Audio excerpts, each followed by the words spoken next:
Olá, olá meus alunos, tudo bem? Aqui é o professor Robson Oliveira com mais uma aula de Geografia e, como você já sabe, nós estamos estudando o território do Paraná. Meus alunos aí, queridos alunos do Colégio Oxigênios, estão estudando comigo e estão se empenhando aí para as provas que nós vamos ter adiadas por um momento por essa questão da pandemia, mas logo vão voltar e a gente espera que tudo dê certo aí para nós. Bom, pessoal, hoje nós continuamos os nossos assuntos então sobre o Paraná, como eu disse para vocês, e nós temos aí a formação do nosso território, uma aula muito importante com muitas informações aí que podem te ajudar a resolver as questões que são propostas nos concursos para você. Veja bem, pessoal, nós vamos ter aí duas frentes de estudo. A primeira aí do chamado Paraná espanhol, né? Aquele Paraná um pouco mais antigo de colonização a partir ali das chamadas reduções, né? Então vejam, pessoal, essa ideia aí, nós estamos falando do século XVI, né? Então vamos começar com essa ideia, por isso que eu desenhei aqui para vocês, para a gente ganhar um pouco de tempo aí. É óbvio que não está toda a hidrografia do Paraná aqui, mas alguns que são importantes para nós aí, principalmente o rio Tibagi, né? O rio Ivaí, Piquiri, né? Iguaçu. Por quê? Porque foram as margens destes rios, né, que nós tivemos então a chamada formação das vilas, né, das reduções jesuíticas ligadas ao Paraná espanhol, pessoal. Em especial, nós podemos falar aí, né, vou colocar aqui embaixo que acho que fica mais fácil para a gente economizar espaço, 1557, né, as margens aqui do rio Piquiri,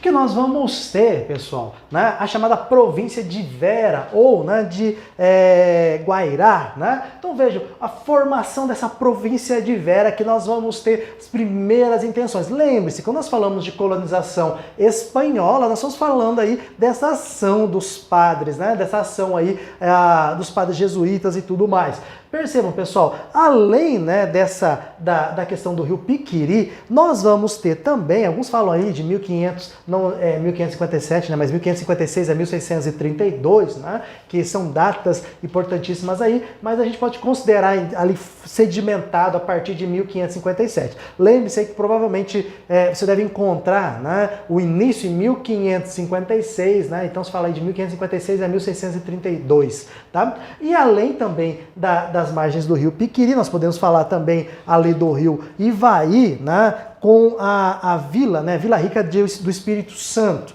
né? Então Vila Rica del Espírito Santo aí, as margens do rio Ivaí. Então essas duas, né, tanto o rio Piquiri quanto o rio Ivaí, né, são os dois primeiros momentos em que nós percebemos, né, um povoamento no estado do Paraná, um povoamento muito efêmero, né, uma condição muito frágil ainda do povoamento, muito mais tentando criar algumas vilas que acabaram não prosperando tanto assim. Agora a gente percebe o seguinte, que a formação, né, o povoamento do Paraná português, ele vem de uma outra forma, de uma maneira muito mais forte, né, muito mais intensa e muito mais duradoura. Por quê, pessoal? Né? Porque não era só questão de você formar vilas, né? Você ali conhece ali o catequizar índios, né? Que é o caso ali principalmente do Tupi-Guarani, do G, né? Que inclusive deu um nome, né? Paraná, quer dizer, rios caudalosos, né? Rio caudaloso, né? Grande rio, né? De grande volume. Mas vejam, quando a gente fala do Paraná português, talvez essa configuração do território fica mais evidente. Né? Por quê? Porque aí você tem a questão dos ciclos econômicos. E você vai lembrar muito bem que ciclo econômico, além de gerar renda, também ele promove a questão do povoamento. E é isso que a gente vai tentar entender. Então, saiba o seguinte, o Paraná tem essa condição espanhola, né? Ali falando ali do século XVI, né? Mas ele vai se configurar principalmente no século XVII com as frentes de ocupação portuguesas, pessoal. E aí fica um pouco mais evidente para nós. Então lembre-se o seguinte, tá? Quando a gente falar de Paraná, Paraná português, nós estamos falando principalmente aí dos chamados ciclos econômicos. E para nós são os mais importantes aí que a gente precisa começar a entender para desenvolver todo esse conteúdo aqui. Bom, vamos colocar aqui algumas informações que são para nós importantes, começando aí 1648, tá? Olha lá. Então, o ano de 1648, século, né, 17, no qual nós temos o primeiro grande ciclo, o primeiro ciclo econômico paranaense, né?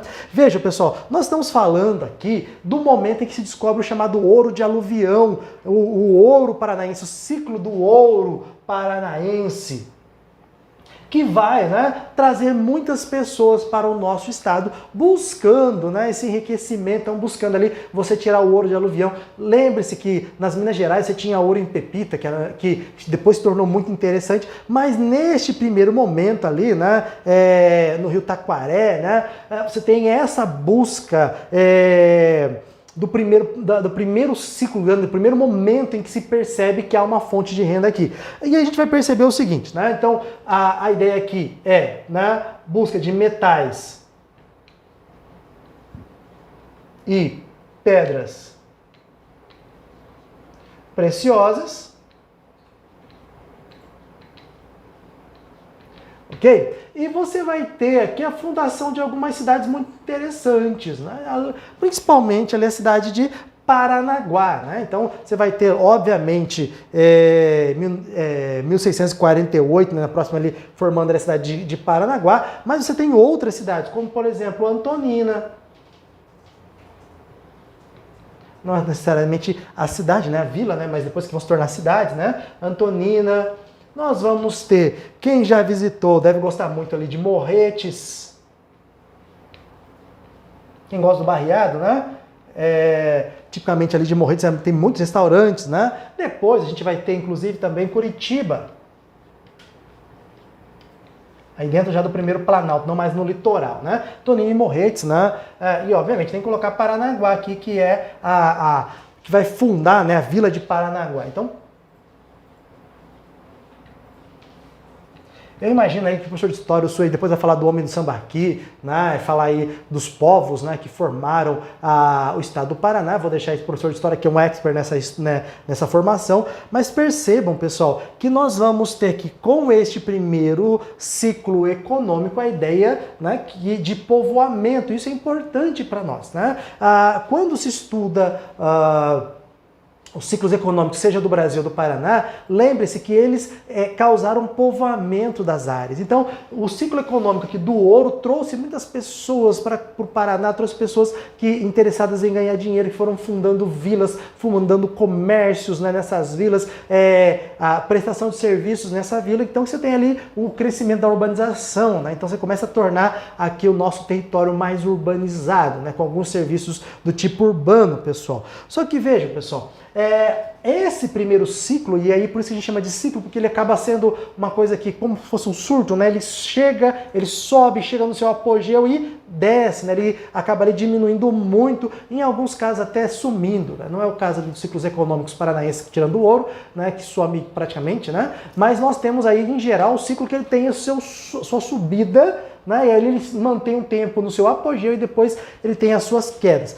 Por quê, pessoal? Nós temos a decadência, né? Principalmente aí quando a gente fala do século XVIII. Né? Primeiro, para a gente falar de decadências, vamos entender quais problemas esse ciclo enfrentava aqui. Em primeiro lugar, nós podemos falar aí, né, se você quiser escrever problemas, não vou tentar poluir menos o quadro aqui, né? Mas quando você fala de problemas ligados ao ciclo econômico do Paraná, do ciclo do ouro, né, nós temos a questão primeiro da cobiça, né? Então você tinha ali um interesse de ganhar muito dinheiro e isso atraía pessoas que não estavam interessadas em fundar, em ficar no território. Pessoas que estavam aqui para aproveitar o espaço, mas não necessariamente ficar e fundar cidades, investir no espaço. Então eram estrangeiros que não tinham uma ligação necessariamente verdadeira com essa região, né? Com qualquer outra região aqui, né? Então essa busca apenas pelo enriquecimento, essa cobiça, não necessariamente pensando em estabelecer uma residência, isso vai atrapalhar o desenvolvimento das cidades. Por quê? Porque você não investe. Você não tem ali pensamento de investimento. Vamos lembrar que os portugueses fizeram muito tempo isso em boa parte do território nacional brasileiro aqui, né? Então o Paraná não foi não foi diferente. Né? Bom, em segundo lugar, a questão do abastecimento dos gêneros. Né? Então perceba o seguinte, que chegar aqui, seja os gêneros alimentícios, seja a questão dos materiais de consumo, né? Então como vestimenta e outras coisas, era muito difícil chegar aqui no território do Paraná, muito longe dos principais pontos de acesso, né? Que os portugueses, que as entregas de navios chegavam no nosso estado. E por conta disso, pessoal, era muito mais difícil você ficar nessa região. E obviamente esses problemas, eles se compensavam à medida que você está tirando ali um pouco de ouro, está tirando a sua vantagem em termos da busca por esse metal. À medida em que esse metal ele não é tão grande assim, né? Você não consegue tirar tanta em grande quantidade, né? Você vai tirar tanto lucro assim. E você descobre que lá na região, que depois vai ser o Sudeste, né? Lá nas Minas Gerais, você encontra muito mais desse metal. Obviamente você vai ter uma migração muito mais forte para essa região. Né? Então você vai ter ali a saída dessa população buscando o centro-oeste paranaense, aliás, brasileiro, né? Ali pelo século XVIII. Tá? Então no século XVIII nós vamos ter ali a decadência.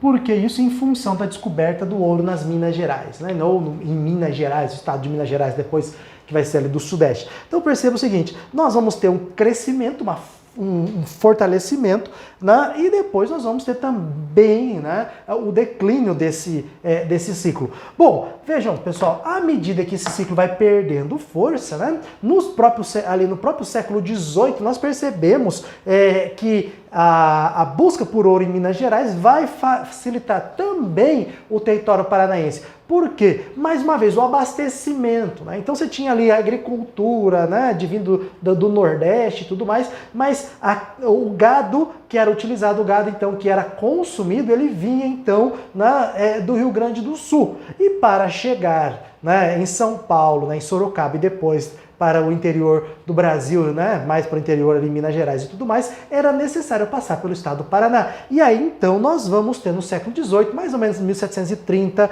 até o século XIX, de 1870 mais ou menos, essa data aí, 1730 a 1870, o segundo ciclo econômico que nós vamos chamar aí o ciclo da pecuária.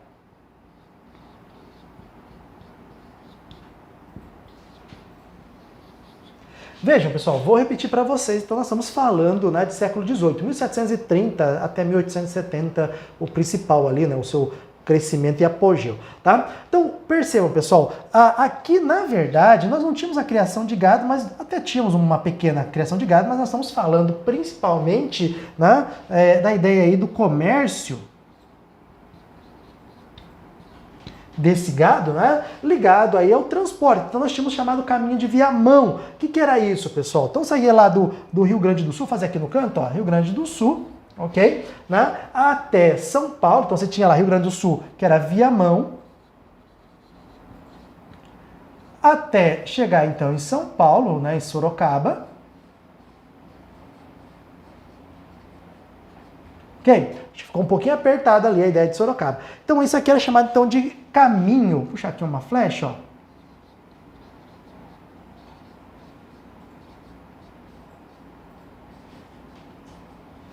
Caminho de viamão, ok?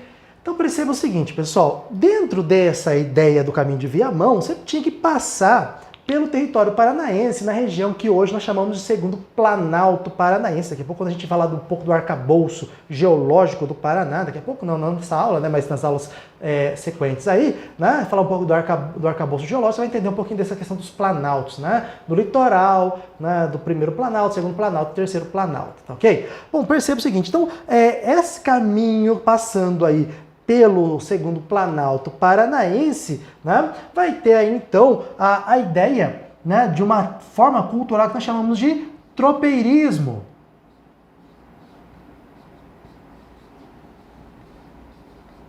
a rota dos tropeiros. E perceba o seguinte, os tropeiros, pessoal, né? Então aqueles que traziam o gado, né? Levavam o gado para Sorocaba, eles passavam necessariamente pela nossa região aqui. E isso, pessoal, vamos ter aí dois eixos de influência muito importantes. Primeiro aqui, colocar diretamente aqui, que é o eixo cultural. Então, dentro desse eixo cultural, nós percebemos aí principalmente a questão dos objetos, os objetos utilizados pelos tropeiros, né, que acabam sedimentando nessas cidades, acabam ficando nessas cidades, e isso acaba gerando, né, dentro dessa cultura ali, um comércio, inclusive, dos objetos, porque você acabava aprendendo como é que se usava, recebendo esses objetos e vendendo, ou até mesmo, né, utilizando esses objetos nessa região. Então há essa questão da utilização e até venda dos objetos. Se você passar para cá para você conseguir observar aqui esse nosso esquema, né? E além disso também, nós vamos ter dentro da cultura a questão da culinária.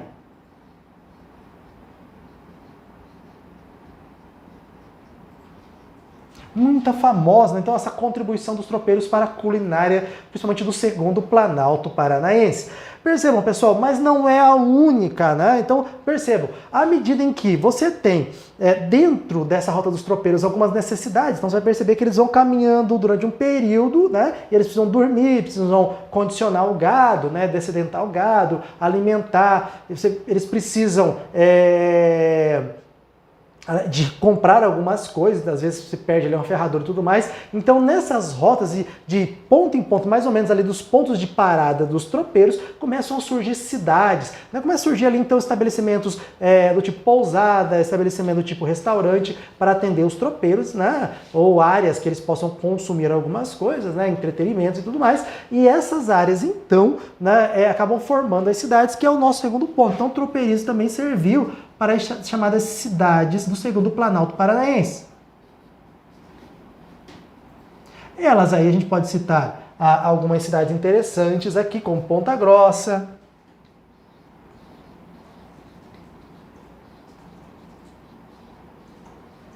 a Lapa. Vou colocar mais uma aqui, né? Castro também, importantíssima.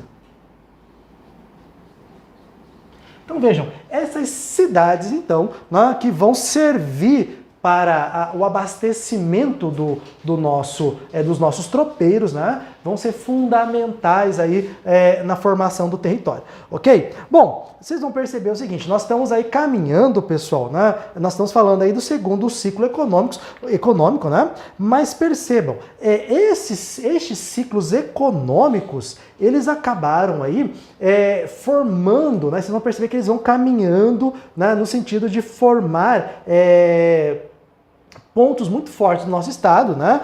Mas eles são uma lógica, né? Eles vão caminhando sempre nessa lógica aí, ok? João, para um pouquinho, por favor. Continuando aí que a gente estava falando, né? Perceba o seguinte, então cada um desses ciclos econômicos brasileiros aí, ou paranaense no caso aqui, nosso, né? Eles vão sempre fundando cidades e formando grandes aglomerados aí. Mas, né, nenhum desses ciclos econômicos, né, até então tinha tido essa força que o ciclo do século XIX, né, o ciclo da erva mate vai ter para nós aqui. Por quê? Né?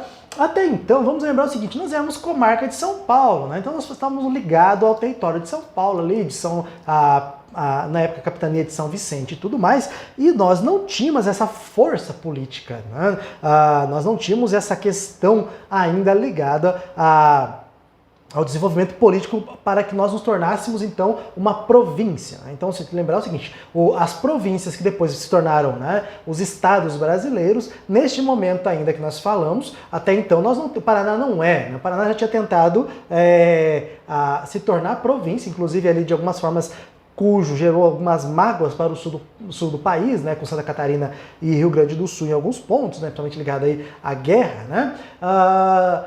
Paraná apoiando, né, em alguns momentos, né, apoiando aí a monarquia, né, mas não havia conseguido ainda se tornar uma província. E nós vamos perceber o seguinte, que a partir do século XIX, essa ideia, né, de província começa a crescer no estado do Paraná. Vou aproveitar esse espaço aqui, ó. A nossa ideia sempre é encher o quadro com todas as informações para você aqui sem apagar, né? Mas se for necessário apagar, depois eu apago para você. Vamos colocar aqui então, pessoal, a questão ligada ao século XIX. E nós temos aqui a chamada erva mate.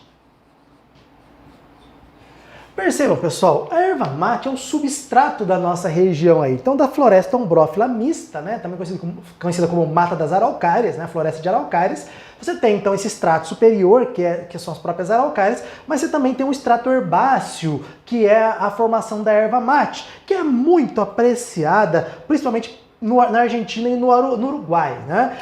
Eles apreciam demais, não quer dizer que a gente não aprecia aqui no Paraná, aí tem muita gente que aprecia aqui, né? O João aprecia a erva mate, João? Aprecia ou não? Gosta nada, não gosta muito. Eu sou muito fã da erva mate. Apesar de ser um maringaense, nós somos julgados por não fazer muito essa característica. O pessoal gosta mais de tererê, né, e tudo mais, tereré, alguns falam aí, mas eu gosto do chimarrão também, né? Só não consigo tomar o chimarrão no calor. O pessoal fala assim, mas o pessoal sempre fala, né? Os amigos que a gente tem que tomar chimarrão durante o verão, né? Fala assim, mas as pessoas tomam cerveja durante o inverno, por que a gente não vai tomar chimarrão durante o verão? E eles têm razão. Eu também sou um apreciador, não tanto aqui, mas a gente conhece alguns professores, o professor de história que vai chegar para você, História do Paraná, é um apreciador da erva mate. Aqui vocês vão ter aula com ele aqui. Espero que ele traga a cuia dele para aula também, né? Mas vejam só, então nós estamos falando aí dessa apreço tanto da Argentina quanto do Uruguai, mas não deixando de fora também que os brasileiros e os paraguaios também tinham muito, buscavam muito, né, essa ideia, esse tipo de consumo, ok? Bom, à medida então que você tem, né, uma apreciação, o Paraná como grande fornecedor, como grande cultivador, não cultivador, mas extrator de erva mate a princípio, né? Você vai perceber o seguinte, que há um crescimento de uma elite que até então não se tem no Paraná, os chamados barões da erva mate. Então passa a existir a chamada, vou colocar aqui como prosperidade econômica.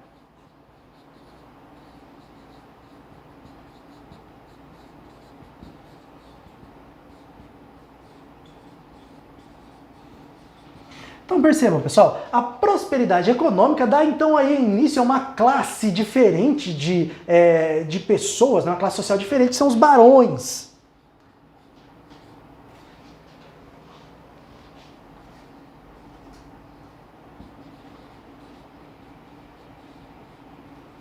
E esses barões, pessoal, com o poder, né, econômico nas mãos, eles passam a influenciar, né, no poder político. E é um fato, né? O poder político, o poder econômico, eles dão as mãos em vários momentos da nossa história, inclusive contemporaneamente falando. Nós sabemos que o poder econômico e o poder político, eles tendem a gerar, né, alianças muito fortes e muito intensas, né? E que tende a agir diretamente. Bom, nós vamos ter aqui, diretamente nos territórios, né? Nós vamos ter aqui, por conta dessas questões dos varões, pessoal, né, a formação aí de uma ideia mais interessante, que é o crescimento do Paraná em termos de província. Principalmente a gente pode citar aqui o chamado Barão, né, de Serra Azul.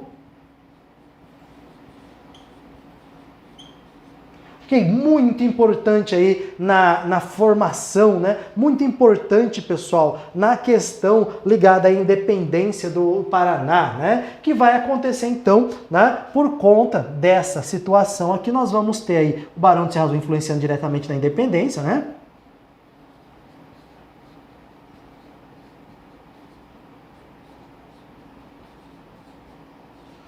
Principalmente aí que vai acontecer em 1853.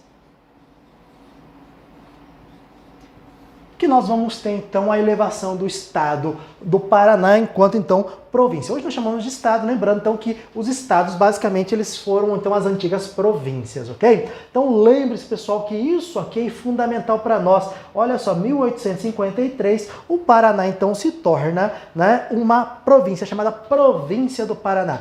Bom, percebam o seguinte, a gente ainda tem, né, eu visitei a primeira ervateira do Paraná, ali na cidade da Lapa, né, e entre outras ervateiras que nós tivemos ali, a prosperidade e tudo mais, mas como qualquer ciclo, você vai ter o seu apogeu, né, e aí você vai ter também a sua queda. Bom, a queda está diretamente ligada aos problemas enfrentados aqui pela erva mate, que eu acho que vale a pena a gente colocar alguns pontos. Em primeiro lugar, pessoal, a gente pode citar então a questão ligada a concorrência, né? Então, o Paraná enfrentou uma grande concorrência ligada à erva indiana. Sim, a Índia, mas é tão longe, né? Mas perceba, a Índia, então, protetorado inglês, né? Então, tomada ali pela Inglaterra, né? Então, nós estamos falando de um território inglês, né? E aí, como você tem alguns... principalmente aqui, né, Argentina principalmente, né, mas você tem esses países, né, os nossos vizinhos aqui diretamente ligados também à Inglaterra. A Inglaterra exigia a compra da erva indiana e não necessariamente paranaense. Então isso é um ponto que vai influenciar diretamente na distribuição, na venda da erva mate paranaense. Este fato ligado principalmente à concorrência com a erva indiana.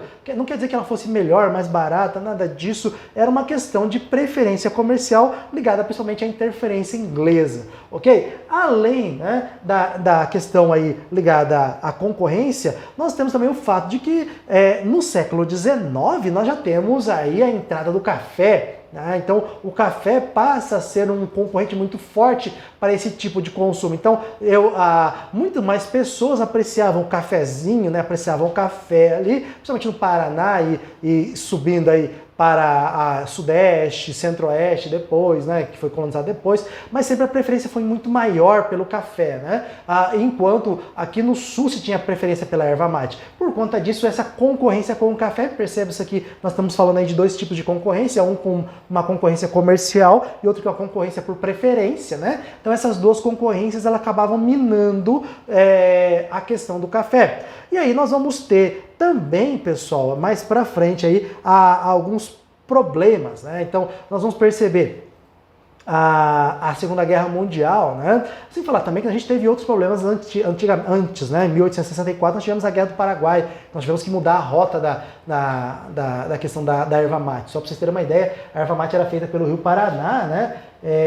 E vinha aqui para as regiões da Argentina e do Uruguai, mas com a guerra no Paraguai ficou mais difícil. Você passou a ter que fazer aqui a transferência até pela Estrada Graciosa, né? Pela estrada ali Paranaguá-Curitiba, né? Então a estrada de ferro, inclusive foi importante pela construção, mas teve que mudar a rota e vir pelo outro lado, pelo Oceano Atlântico. Também foi um problema. Mas a Segunda Guerra Mundial, né? A Primeira Guerra e a Segunda Guerra Mundial também acabaram agindo muito forte na questão da erradicação da erva mate no Paraná. Então a gente percebe assim que ao longo da história do Paraná, essa prática, né, ela foi morrendo, né, ou foi diminuindo, e nós acabamos não tendo tanto esse ciclo econômico. Mas foi importantíssimo, principalmente porque ele acabou gerando a nossa independência em termos ligados aí a São Paulo. Então a gente não é mais a quinta comarca de São Paulo, como já fomos no passado. Como eu disse para vocês, a ideia era continuar aqui com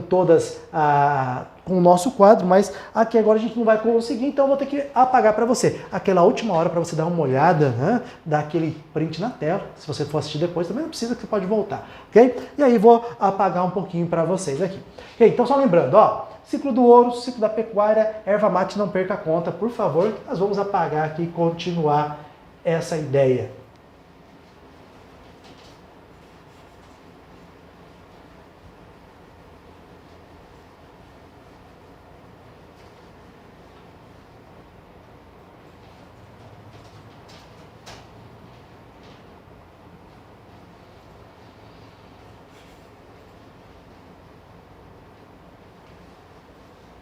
E sem parar, tá vendo que nós estamos parando aí O João ele fala assim, ó, cuidado com o tempo aí, mas tem que descontar o tempo que eu apaguei o quadro. Isso não vale, não pode contar como tempo de aula. Tá? Tempo de apagar o quadro não é aula. Apagando aqui o ciclo da erva mate também.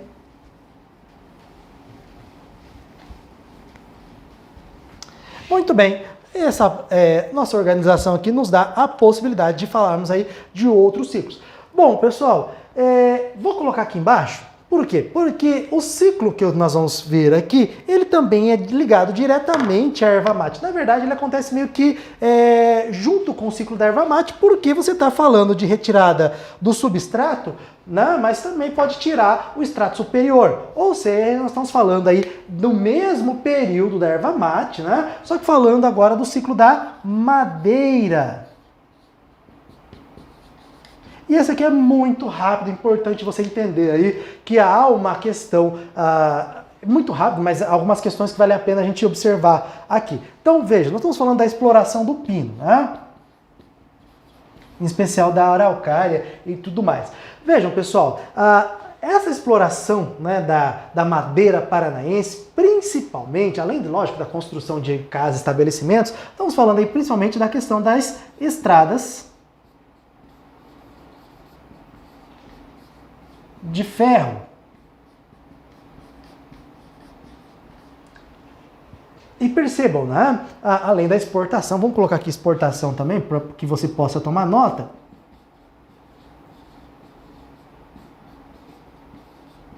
A construção civil vou deixar aqui de fora, mas tem que lembrar o seguinte, que também nós temos. Então perceba o seguinte, havia essa necessidade então da exportação de matéria, né, de madeira e a construção de estradas de ferro aqui, principalmente ligadas aí às companhias inglesas, os ingleses.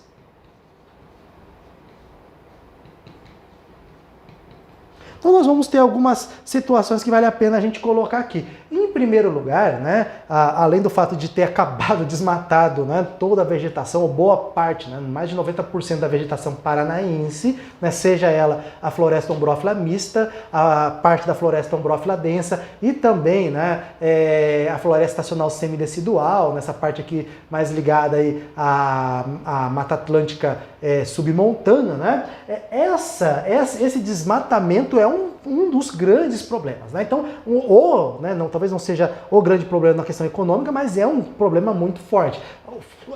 O ciclo da madeira devastou a madeira paranaense de uma forma muito intensa, muito forte, né? Mas além do fato do desmatamento, pessoal, acho que vale a pena você colocar aqui uma situação ligada, né, nesse período do ciclo da madeira, nessa região do sul do Paraná, porque à medida que esse avanço da estrada de ferro, principalmente se percebe o seguinte, que alguns colonos, alguns